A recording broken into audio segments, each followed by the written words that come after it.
Have you ever witnessed a seemingly ordinary, overweight farmer square off against a ruthless biker gang, only to reveal he's a retired Delta Force commander? If you're intrigued by high-stakes moments where a quiet hero defends his hometown, then you won't want to miss this story. From tense standoffs at the farmer's market to cunning strategies that outsmart leather-clad bullies, this tale features pulse-pounding action and heartfelt community spirit. Before we dive in, I want to invite you to subscribe to our channel, Farmer's Story, where we share thrilling narratives that prove courage can come from unexpected places. By subscribing, you'll never miss an episode, and you'll be supporting a community that believes in standing strong against injustice. So get ready for a showdown that will challenge your assumptions about small-town life and discover what happens when a gentle giant is forced to unleash his legendary past. Harold Williams was known around the quaint town of Millfield as the fat farmer who sold peaches, tomatoes, and peppers at the weekend farmers market. His build was large, well over 250 pounds, and he had a broad, kindly face that always seemed on the verge of a smile. For most folks, Harold was a friendly, middle-aged grower, someone who cracked small jokes and slipped extra produce into customers' bags as a neighborly gesture. Millfield itself was quiet. A single main street ran through the center, flanked by a few family-owned shops, a diner, and a modest police station. The county sheriff's office was miles away, so local matters were often handled by a lone deputy whose main duties involved traffic stops and the occasional petty theft. Serious trouble rarely reached these parts. Each Saturday, vendors would fill a stretch of downtown for the farmers market. Rows of tables covered with ripe fruit, homemade pastries, jars of pickles, and crafts. Families strolled from stall to stall, sampling fresh goods and chatting about the weather or local gossip. Children ran about, chasing each other past the crocheted blankets and baskets of zucchini. It was the sort of slow, comfortable living that outsiders sometimes envied. Still, rumors began to swirl in hushed voices over the past few weeks. Passing truckers mentioned a biker gang roaming through nearby counties, extorting small businesses and intimidating local farmers. Nobody knew the gang's exact size or motives. Some claimed they were connected to a bigger criminal outfit, while others thought they were just drifting thugs looking for easy prey. In Millfield, folks tended to brush off scary talk as someone else's problem. After all, it was the kind of place where doors were left unlocked at night. Harold, however, picked up on the growing unease. He was a good listener. People confided in him while they bought peaches or tomatoes. Now and then, an odd tension flickered behind his warm eyes. Sometimes he moved with surprising agility that belied his large frame, catching a falling bushel of apples or shifting heavy crates with ease. Observant townsfolk might have wondered about Harold's past, but no one pried.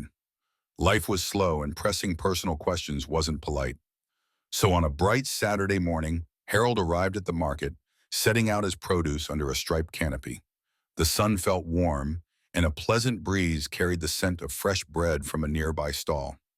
Locals greeted him cheerfully, and he chatted with them as he arranged his goods. No one suspected that this particular day would mark a turning point for Millfield, that rumbling engines on the highway would soon bring the sort of trouble they'd only ever read about in newspapers or crime novels. Harold himself was alert beneath his welcoming demeanor. Though he had hoped the rumors of bikers were exaggerated, an old instinct told him that something was about to test the town's peaceful facade. Little did the good people of Millfield know just how prepared Harold truly was, and just how far he'd go to protect them. The farmers' market was in full swing by mid-morning. Families ambled about, sampling jams, buying fresh eggs, and chatting with neighbors. A group of teenagers, bored with small-town life, lounged near the parking lot, hoping for something exciting to break the routine.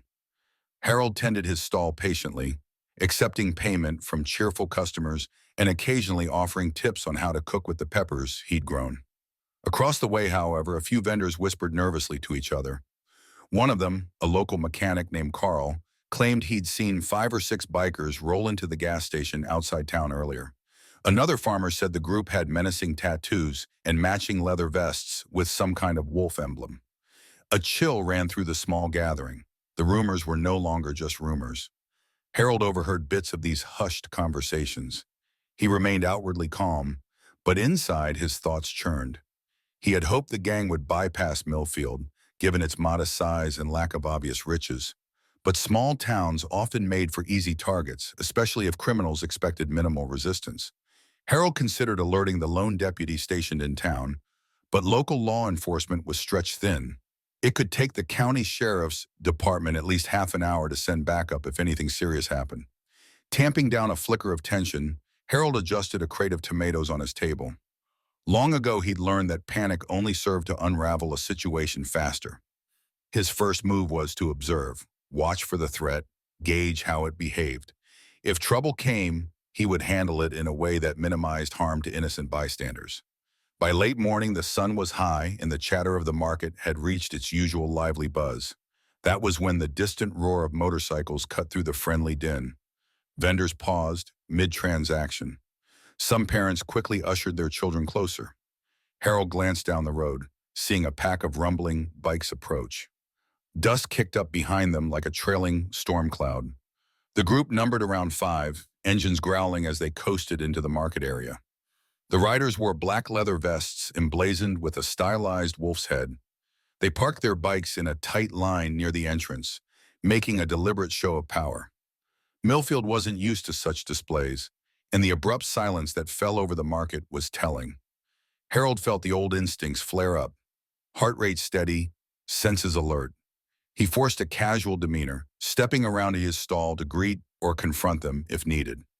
Deep down, he hoped these newcomers would turn out to be harmless travelers who simply looked tough. But the tension rippling through the crowd told a different story, and Harold braced himself for the worst. As the bikers dismounted, they surveyed the stalls with thinly veiled contempt. Their leader, a tall man with a scar tracing his left cheek, took off his helmet and glowered at the townspeople. He carried himself like someone used to being the most dangerous person in any room. Behind him was a heavy-set brute with bulging arms covered in tattoos, a wiry fellow fidgeting with a folding knife, and 2 others who carried themselves with similar swagger.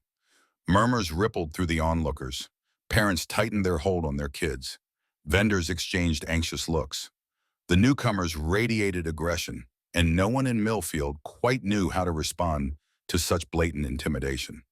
The local deputy was off handling a traffic accident on a nearby highway and likely wouldn't return for at least an hour. The leader paused near a stall selling fresh apples, picked one up without asking, and bit into it. His eyes scanned the crowd with open challenge, as though daring someone to confront him. He spat the apple core on the ground and turned to the quivering vendor. "Not bad," he said with a sneer. "Real sweet.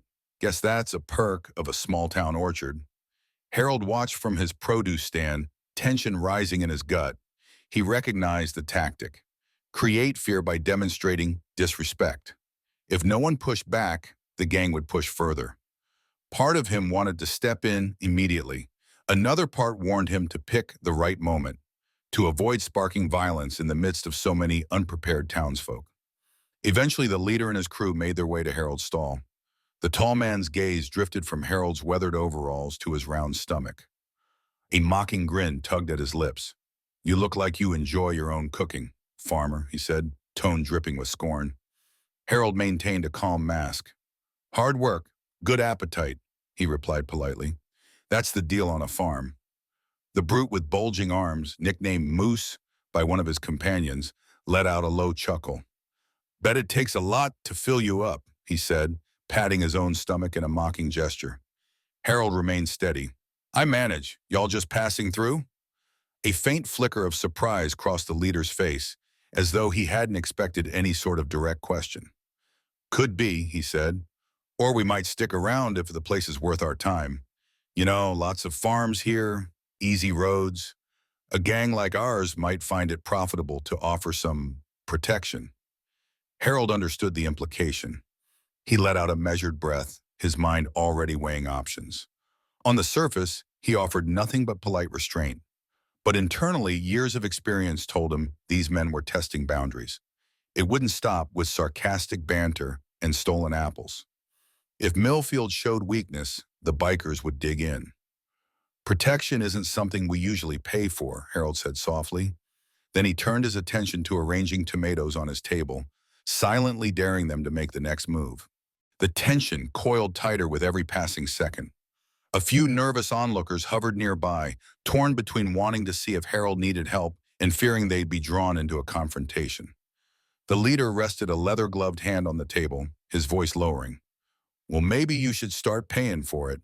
This little town is ripe for the picking, and if you're smart, you'll take our offer. Harold's eyes flicked up. He was about to speak when Moose grabbed one of Harold's tomatoes and crushed it in his fist, letting the pulp and juice dribble onto the ground. A visible tremor ran through the watchers, a sign that indeed these weren't idle threats.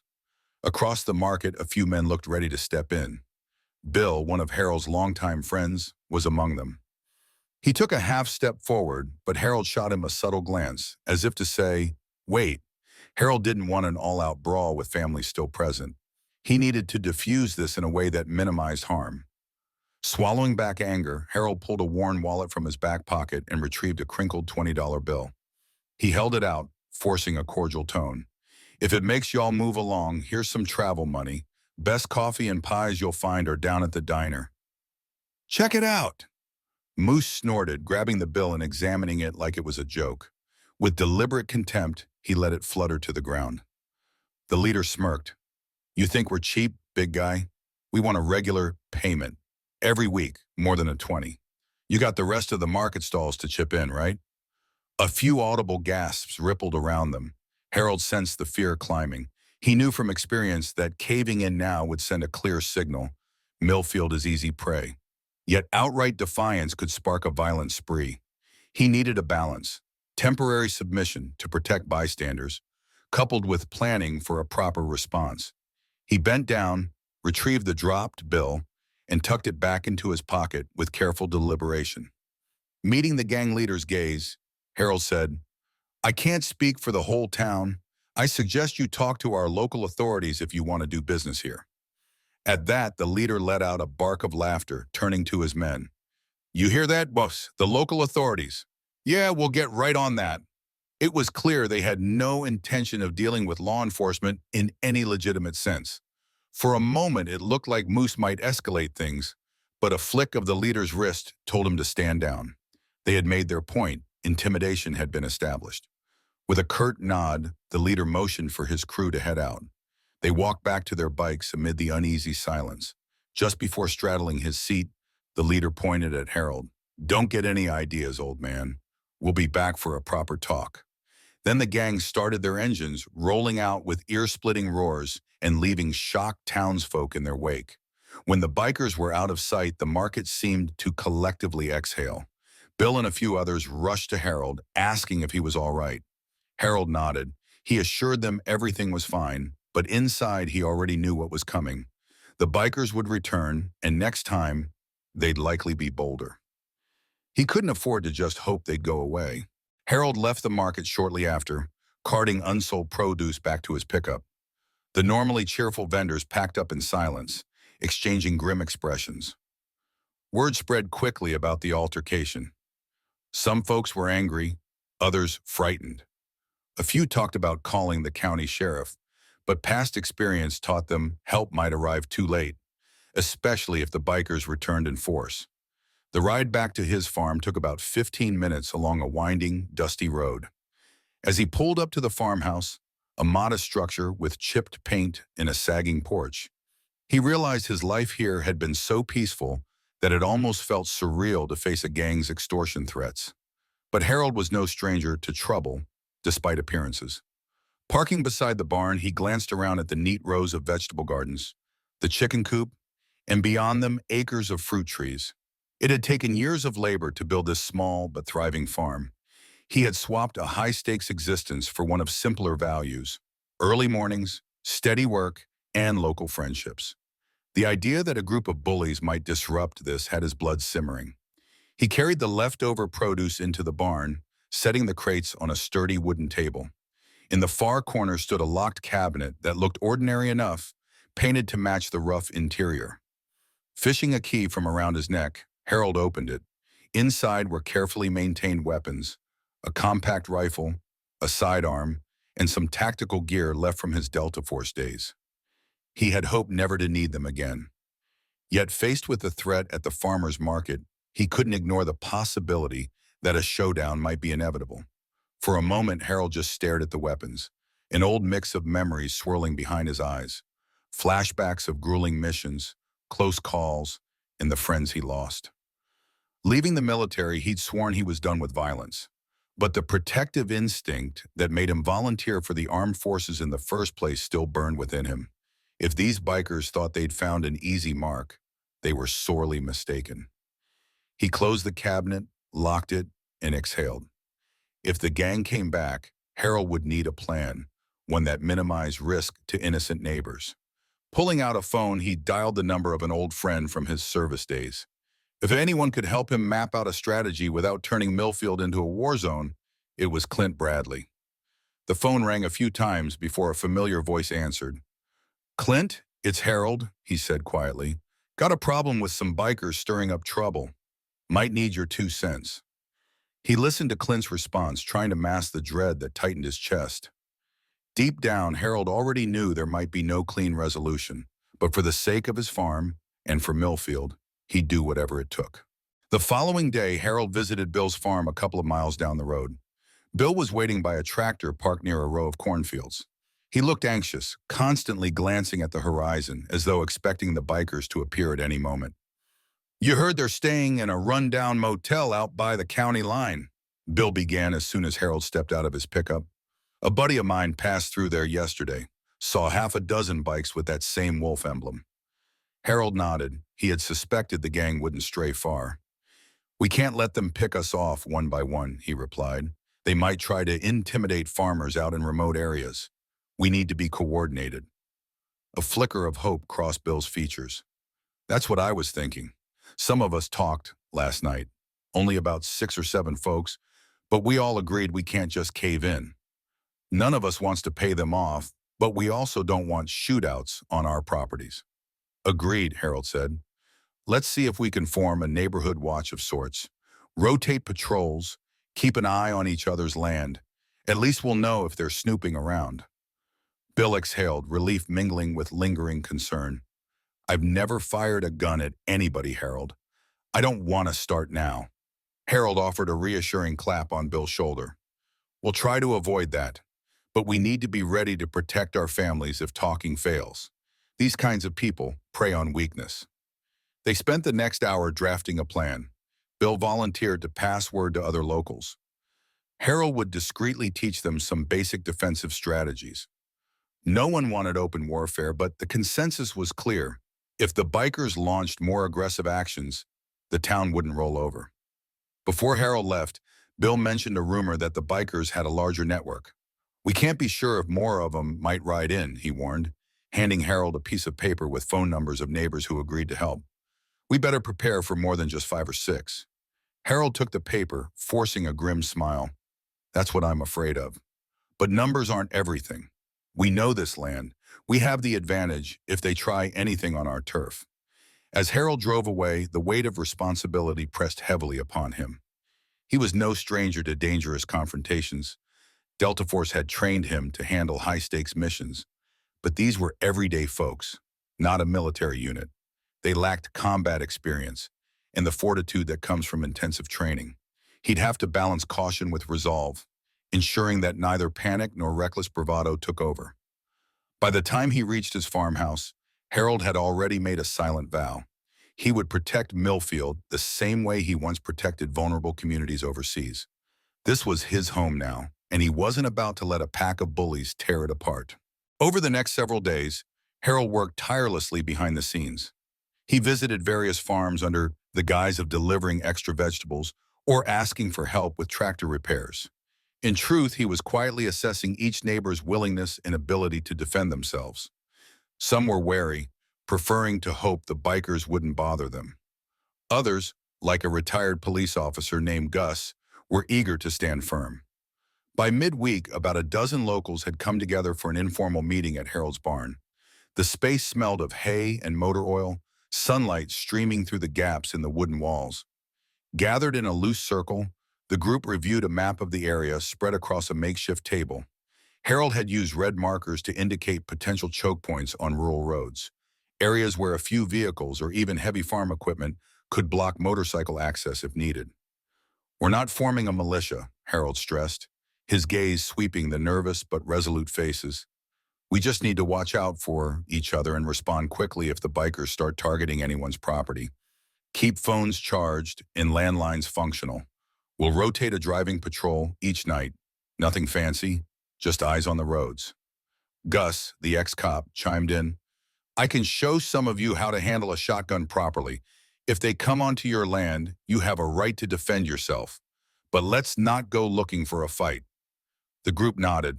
Many admitted they'd never fired anything beyond a hunting rifle for varmints, if at all. Harold demonstrated some basics, checking safeties, proper stances, always emphasizing caution. His calm, authoritative manner reassured them. Despite his large build and unassuming reputation, Harold carried himself like someone intimately familiar with crisis management. As people practiced with an unloaded shotgun, Bill approached Harold, voice low. You think they'll come straight after you? You were the one who stood up to them at the market. Harold exhaled. It's likely. They'll go for what they see as a main holdout first, someone who publicly defied them. If they control me, they figure the rest of Millfield will fall in line. A flicker of worry passed over Bill's face. Just be careful, all right? I will, Harold promised. But a kernel of steely resolve hardened in his gut. He'd seen how intimidation worked in conflict zones. Bullies often chose prominent targets to break community morale. He wouldn't let them break Millfield. After the meeting, neighbors filtered out, returning home with quiet determination. Some set up motion sensor lights and reinforced their barns' locks. Others agreed to keep their livestock closer at night, preventing easy sabotage. It wasn't a foolproof defense, but it was a start, enough to show the gang that their brand of fear tactics wouldn't go unanswered. That night, Harold sat on his porch, sipping tea and gazing at the moonlit fields. He felt a familiar hum of anticipation in his chest, the same feeling he'd get before a classified mission. He didn't want violence, but if forced, he would not hesitate. For his neighbor's sake, and for the peace he'd built here, Harold Williams was prepared to become the warrior he once was. Unfortunately, the bikers took an even darker turn.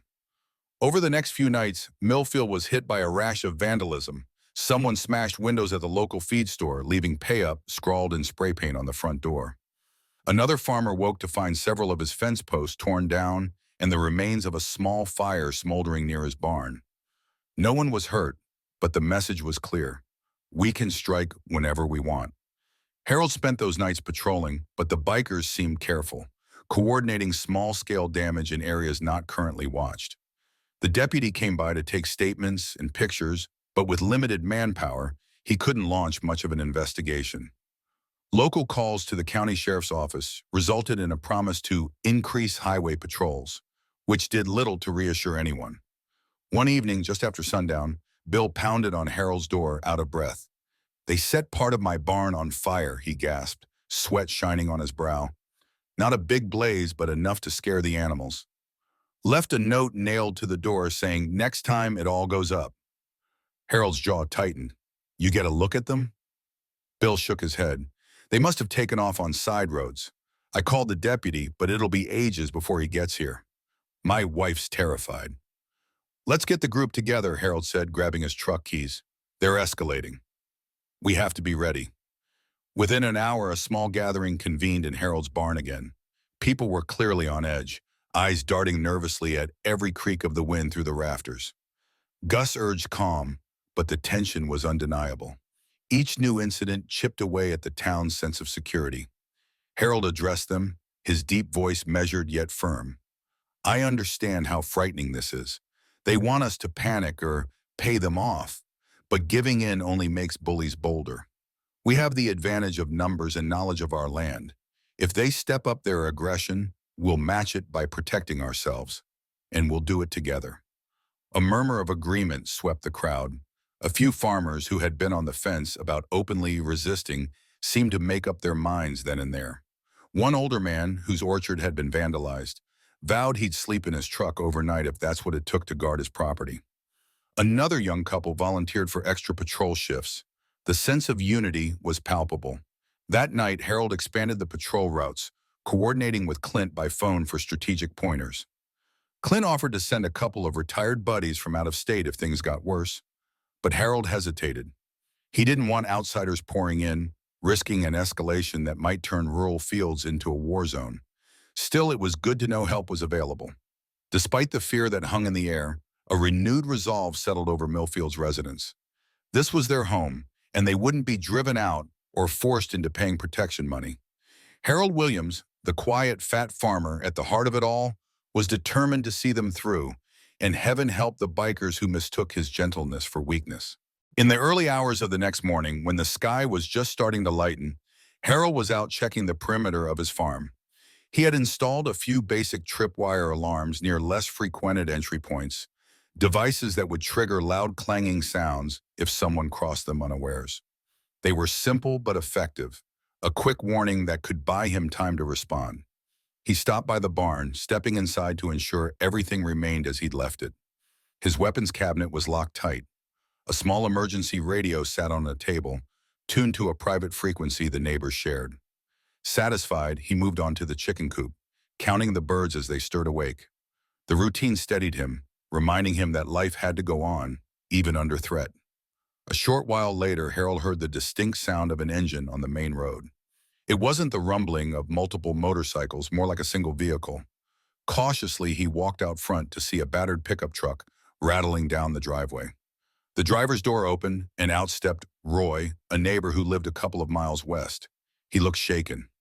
"Morning," Harold greeted, though the tension in Roy's face told him this wasn't a friendly visit. "Harold, I just saw at least 8 or 9 bikers riding toward the east side of town," Roy blurted. "They were on that old highway near Jenkins' dairy farm. I figured I'd better warn you. They're not usually out this early." Harold's pulse quickened. "Did they see you?" Roy shook his head. "I was on a side road behind some trees. Didn't want to risk them chasing me." Harold nodded, stepping over to his truck and pulling out a radio handset. "We need to alert everyone on the watch list. Make sure they're prepared. If this many bikers are riding together at dawn, they're either scouting or planning something bigger." He broadcast a quick message advising neighbors to stay put unless absolutely necessary. Within moments, Bill and Gus responded, confirming they were geared up and ready. Tucking the radio away, Harold turned to Roy. "Head back. Keep your family safe. I'll patrol closer to town. If they're staging something, we need to spot it early." Roy's relief was evident. "Thank you, Harold. Be careful." As Roy's truck pulled out, Harold felt the old soldier's adrenaline kick in. This wasn't a foreign battlefield, but the stakes were personal. He hopped into his own pickup, scanning the shotgun lying discreetly on the passenger seat. Today might be the day everything came to a head. The bikers had escalated at every turn: vandalism, arson attempts, and intimidation. If they were riding in numbers this morning, it meant they felt confident enough to push harder. Starting the engine, Harold rolled out, gravel crunching under his tires. He silently promised himself that if a confrontation happened, he'd do everything possible to protect his neighbors. The time for half measures was over. If the bikers wanted to test Millfield's resolve, they would discover that a retired Delta Force commander stood between them and total dominion. Harold followed the winding road toward town, keeping his speed low so he wouldn't kick up too much dust and give himself away. He wanted a vantage point that overlooked the eastern approach, a stretch of flat farmland bisected by a narrow highway. It was a place where groups of bikes could gather without being immediately visible from the main street. Sure enough, as he neared a rise in the road, he spotted several motorcycles pulled off to the shoulder. They were scattered in a loose formation, engines idling. Counting quickly, he saw at least 10 riders, confirming Roy's estimate that the gang had grown. Standing in the middle was the scar-faced leader, Big Rick, a name Harold had picked up through whispered conversations around town.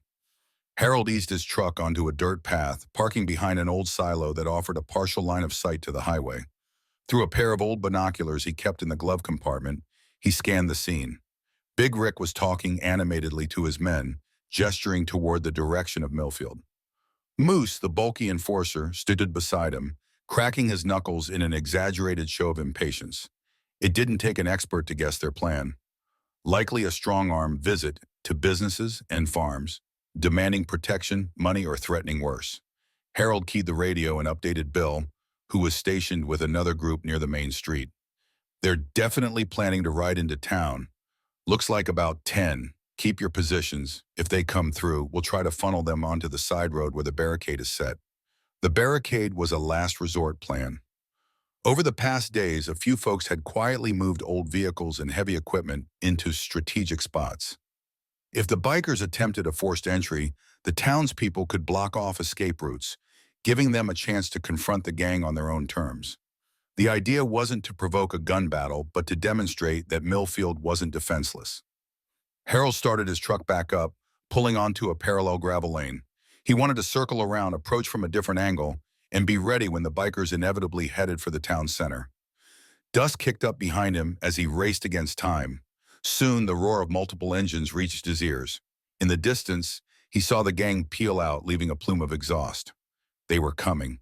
Harold radioed the update to Bill and Gus again, then pressed the gas. He needed to get back into position before Big Rick's crew arrived at the blockades. The next 10 minutes felt like an eternity, a tense countdown to a confrontation that no one truly wanted, but everyone had steeled themselves for. By the time Harold swung onto the main road leading into Millfield, he spotted Bill's truck and two other pickups already parked at angles near an intersection.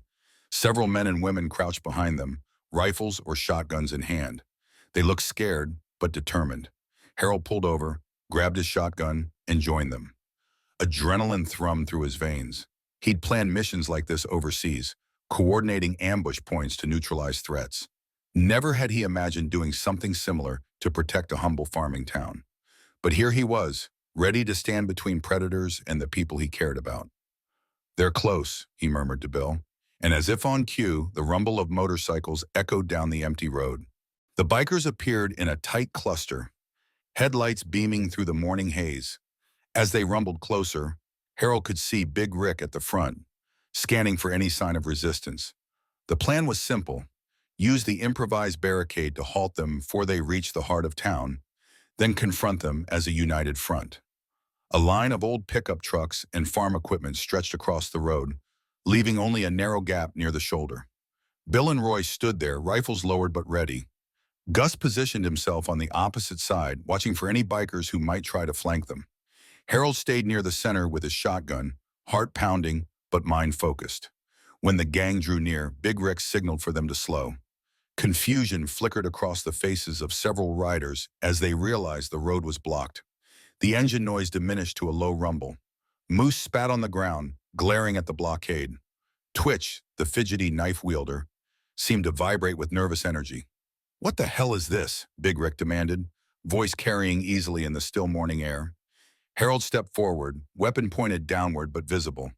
"We've had enough," he said firmly. "You're not rolling through here to threaten anyone else. Turn around, leave Millfield for good." Big Rick's scarred cheek pulled into a sneer. "So the tubby farmer's in charge now, huh?"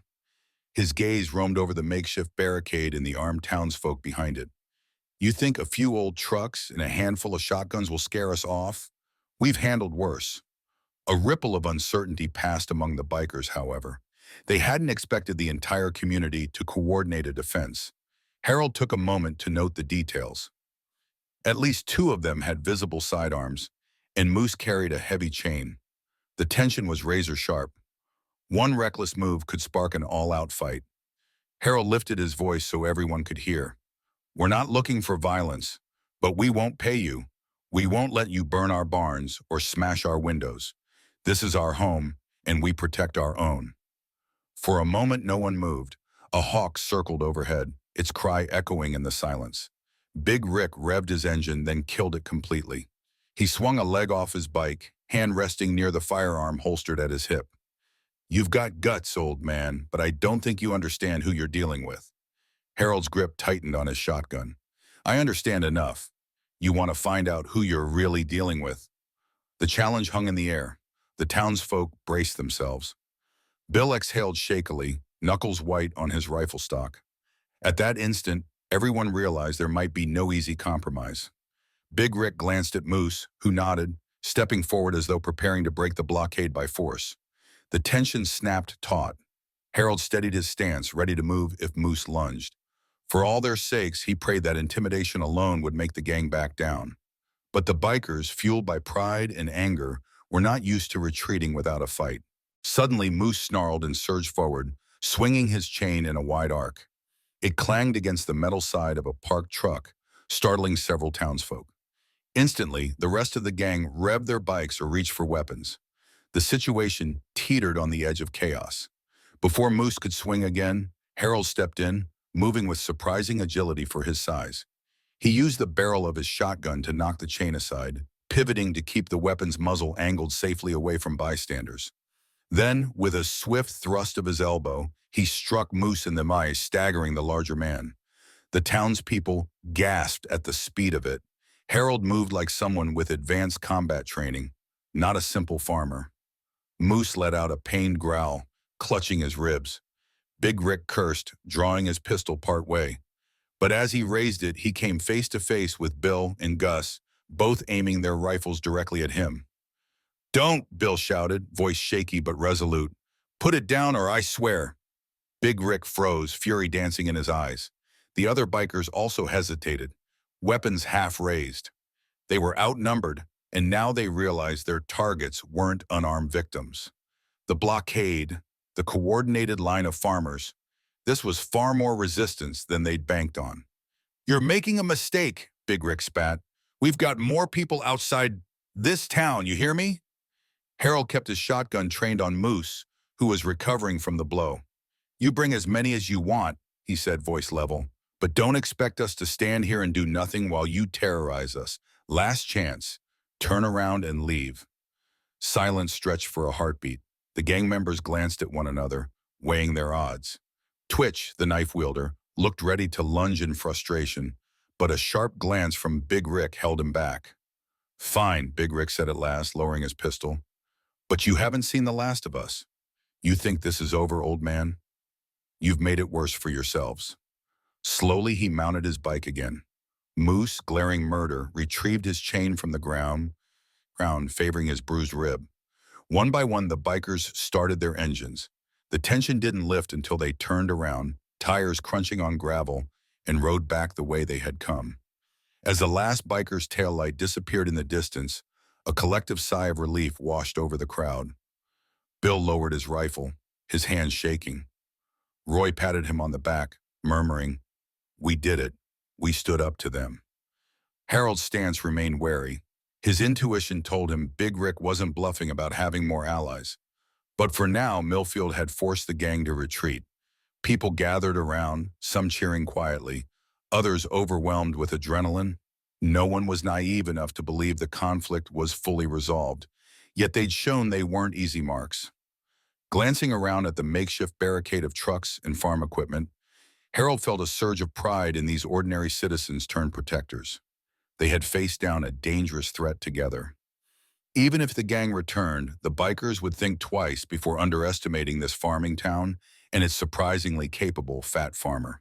For a while, life in Millfield clung to a nervous limbo.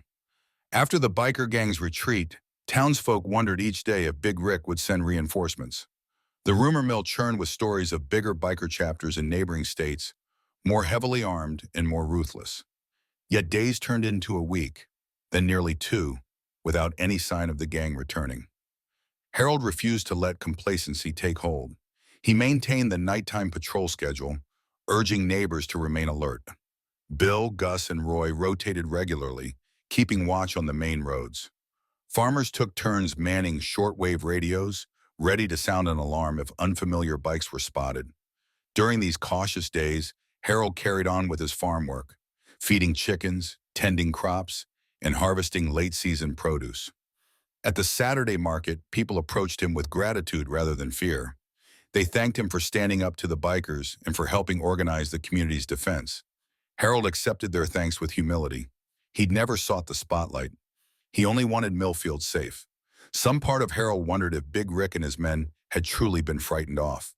Perhaps the prospect of real resistance and the possibility of law enforcement eventually catching up had prompted them to find easier targets elsewhere. Another possibility gnawed at him, though. Maybe they were regrouping, waiting for the right moment to strike harder. A quiet afternoon brought an unexpected visitor. Clint, Harold's old friend from Delta Force, pulled up in a dusty SUV. He stepped out, greeting Harold with a firm handshake. Couldn't stay away, Clint said, scanning the peaceful fields. Heard about what happened. Figured I'd come see if you needed a backup plan. Harold chuckled. Appreciate the concern, but we're managing so far. The gang hasn't shown face in a while. Clint nodded. That's good. Still, I brought a couple of items, simple deterrents. He opened the SUV's trunk to reveal a few security cameras, motion sensor floodlights, and additional tripwire alarms. Cheap, but effective if you place them right. Might catch someone sneaking around after dark. They spent the afternoon installing the cameras on Harold's barn and Bill's property. The motion sensor lights went up along the main road near the fruit orchards. Meanwhile, Clint inspected Harold's weapons cabinet, helping him fine-tune the firearms sights and checking the ammo supply. It felt surreal. Two retired operators turning a peaceful farm into a small fortress. Yet the alternative was being vulnerable should the gang return in force. By dusk, Harold and Clint sat on the porch with a couple of cold sodas, watching the sky turn orange over the fields. You ever miss it? Clint asked quietly, referring to their old life. The missions, the camaraderie. Harold paused. I miss protecting people, but not the violence itself. This farm's been my refuge. Didn't expect to be fighting bullies in my backyard. Clint nodded. At least now you've got a community behind you. That's something rare in this world. As the sun disappeared, crickets began to chirp. Harold felt a fragile sense of calm. Maybe, just maybe, the bikers really had moved on. If not, the town was more prepared than ever. One way or another, he was resolute. No one would trample Millfield's peace on his watch.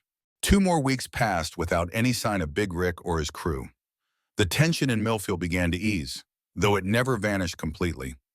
Some farmers dismantled their makeshift barricades, using the trucks again for daily chores. The neighborhood patrols dialed back, but nobody abandoned watchfulness entirely.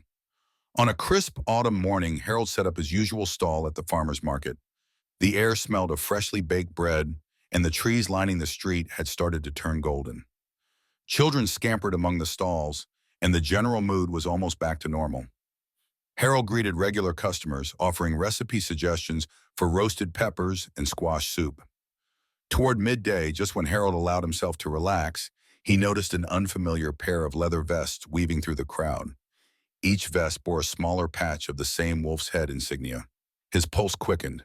Were these stragglers from Big Rick's gang, or perhaps a different chapter entirely? Harold watched them closely, staying behind his table. The men looked around, apparently assessing who was present. Their eyes landed on Harold. For a moment, it seemed they might approach him directly, but they turned away and left the market instead. A friend from a nearby stall, noticing Harold's concern, whispered, "They've been poking around all morning, not buying a thing, just asking questions about the man in charge of the farms." Harold felt a surge of protective anger. Once again, his mind shifted into a tactical mode. He quickly alerted Bill and Gus via text messages, advising them to be on guard. Within a few hours, Bill confirmed that he saw the same 2 men parked outside the diner, sharing a meal and scribbling notes. They left soon after, heading south along the main road. That evening, Harold mulled over the implications. Perhaps these men were scouts, gathering information for a larger offensive, or maybe they were thinking about starting their own intimidation racket. Either way, the message was clear. The wolf patch was still out there, and Millfield was on someone's radar. Clint, who had stayed in town a few extra days, joined Harold for another porch-side discussion. Could be nothing, or it could be a sign they're planning a return, Clint said, brow furrowed.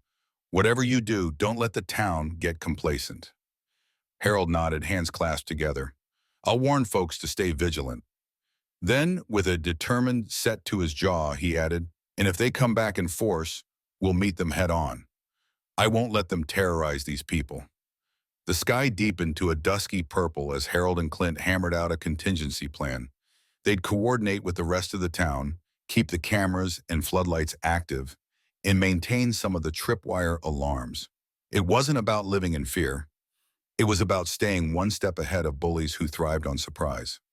In the end, the pair of bikers never returned, at least not in the days that followed. The tension in Millfield lingered, but life rolled on. Harvest continued, market days thrived, and children went to school without encountering leather-clad strangers. Harold remained watchful, the quiet sentinel of his community. Perhaps the bikers had learned their lesson. This fat farmer had a spine of steel and a network of decent people ready to stand with him. In the months that followed, the expected large-scale revenge attack never materialized. Big Rick's gang, having tested Millfield and discovered it was far from defenseless, seemed to vanish as quickly as they had appeared. Local rumors hinted that their mother chapter disapproved of the heat the crew had drawn by tangling with an organized community, prompting them to move on to less defended pastures. Meanwhile, life in Millfield returned to its gentle rhythm. The memory of their confrontation lingered in subtle changes. More neighbors installed better locks and outdoor lighting, and the local deputy regularly checked in with farmers on his routes. People remained friendly and welcoming, but there was a shared understanding that complacency wasn't an option anymore. Harold Williams resumed his peaceful routine, tending his orchard, feeding chickens, and perfecting his stall display at the farmer's market. He never bragged about his military past or the quick thinking that had saved the town from a brutal shakedown. Most of the townsfolk, though, suspected there was more to Harold than met the eye. On rare occasions, a curious child might ask him about those times when he used to be a soldier. Harold would just smile and say, "I did some traveling, helped some folks. Then I decided to help myself by growing the sweetest peaches around." On warm afternoons, Harold would relax on his porch, gazing over the tranquil fields with the satisfaction of a man who'd fought his share of battles, both at home and abroad. And if the distant hum of a motorcycle ever drifted across the countryside, he would quietly stand, peering out to see if trouble had come back. Because now he knew without doubt that Millfield was worth defending, and so was the life he'd built there. From my own perspective, this story is a testament to the power of resilience and unity.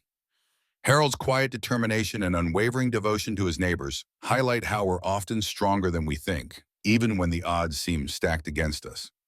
Watching him transform from an ordinary farmer to a strategic protector proves that true bravery isn't always loud or flashy. Sometimes it's patient, unwavering, and deeply rooted in care for others. In the end, the people of Millfield found their strength in solidarity, and it's this collective spirit that leaves us with renewed faith in community ties. I'd love to hear your thoughts. What surprised you most about Harold's journey? How do you think small towns can stand up to bigger threats? Share your comments and ideas below, and let's keep the conversation going.